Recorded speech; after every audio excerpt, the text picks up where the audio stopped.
دیکھیں ہمارے جو مسلم حکمراں ہیں وہ اپنے دشمن پر بہت زیادہ سخت تھے،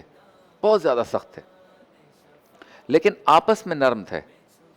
آپس میں وہ نرم تھے، جس کے بارے میں علامہ اقبال نے ارشاد فرمایا نا، ہو حلقہ یاراں تو بریشم کی طرح نرم، یعنی یاروں کا حلقہ ہو، یاروں سے بات چیت ہو، دوستوں سے بات چیت ہو تو ریشم کی طرح نرم، رز میں حق و باطل ہو تو فولاد ہے مومن،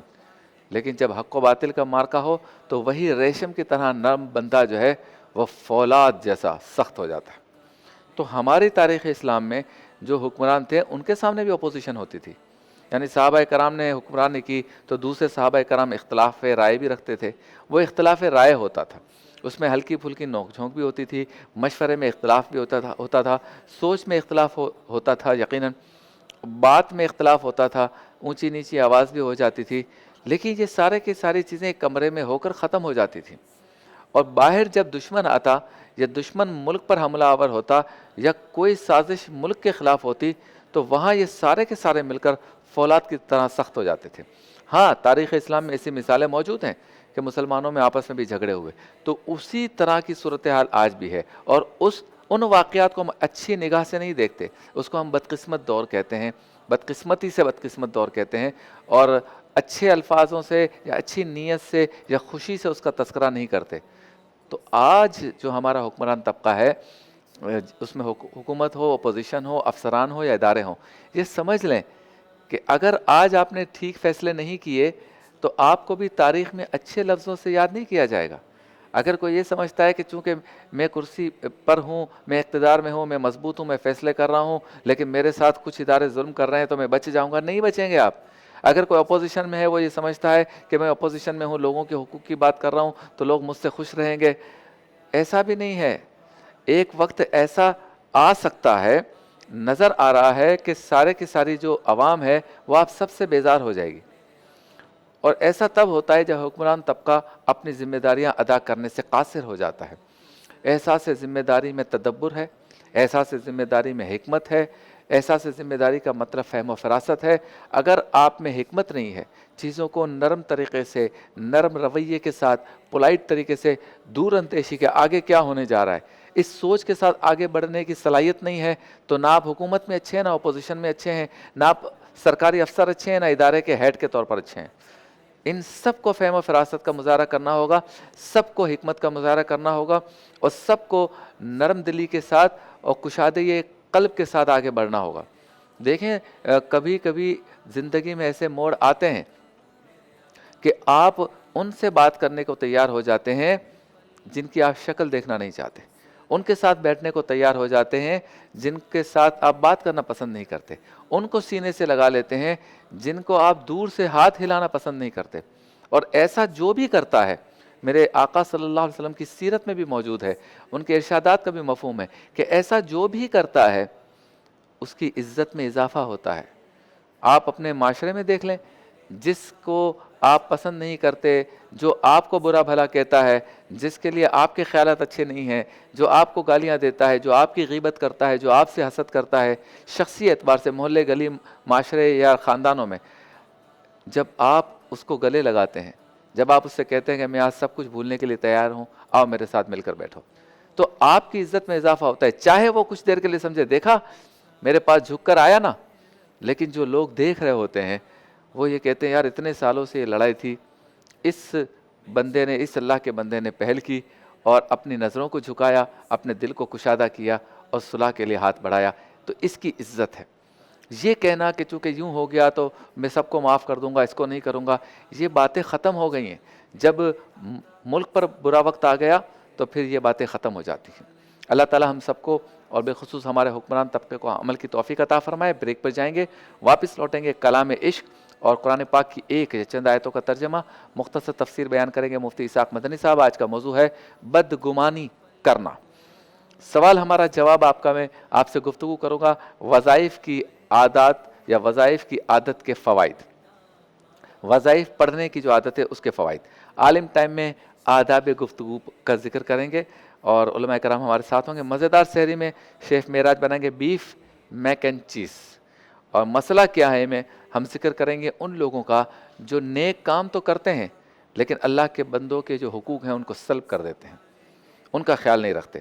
ورفعنا لک ذکرک میں ہوں گی نعتیں، بہار شریعت میں خون، بلڈ ڈونیشن، خون دینے کی جو شرعی حیثیت ہے اس کا تذکرہ ہوگا۔